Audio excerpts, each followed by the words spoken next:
वो गर्मियों की एक तपती हुई दोपहर थी। सब सड़कें गलियां सुनसान हो गई थीं।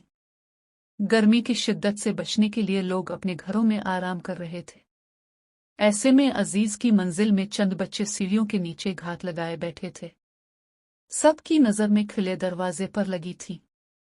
कुछ देर बाद एक बिक्री दरवाजे से अंदर दाखिल हुई और अंधर अलिफादेरत देखती हुई सहम की तरफ चली गई।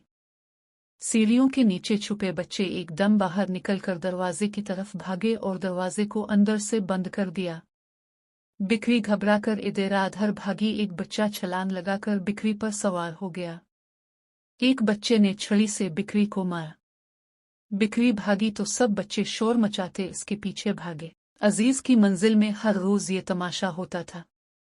गर्मी की सताई कोई बिक्री वहां पनाह लेने आ जाती तो शरीर बच्चों के हत्थे चढ़ जाती। जारी है, बच्चे जी भर के बिक्री पर सवारी करते, कभी वो इसका दूध भी निकाल लेते। अजीजी मंजिल के सामने बड़ा सा प्लाट बरसों से खाली पड़ा था। अब यहाँ एक प्लाजा बन रहा था। बहुत से खाना बदोश यहाँ मजदूरी करते थे। उन्होंने खुले मैदान में अपनी झोंपड़ियां बना ली थीं। इन खाना बदोशों की औरतें भी मजदूरी करती। नंग धड़ नग बच्चे सारा दिन मैदान में खेलते रहते। उन्हीं खाना बदोशों की बकरियां गर्मी से घबराकर अजीज की मंजिल में आ जाती और फिर बच्चे उनका बुरा हश्र कर देते। एक दोपहर बच्चे हसब आदत घात लगाए बैठे थे कि एक बिक्री अंदर आए। बिक्री के सारे जिस्म पर चांदी थे। बच्चों ने नारा लगाया और दो बच्चे आकटे बिक्री पर सवार हो गए। एक बच्चे ने जैसे ही बिक्री की दाम पकड़ के जोर से खींची, बिक्री एक डिम उछली। बिक्री के ऊपर बैठे दोनों के बच्चे गिर पड़े। अचानक बिक्री का कद बढ़ने लगा। देखते ही देखते बिक्री का कद एक गाय के बराबर हो गया। ये देखकर बच्चे खौफजदा हो गए और घबराकर वहां से भागना चाहा, मगर बिक्री ने किसी बच्चे को भागने का मौका नहीं दिया। इसने सर झुकाया और एक बच्चे को जोर से टुकर मार दी। बच्चे अलिफाचेल कर दूर जा गिरा।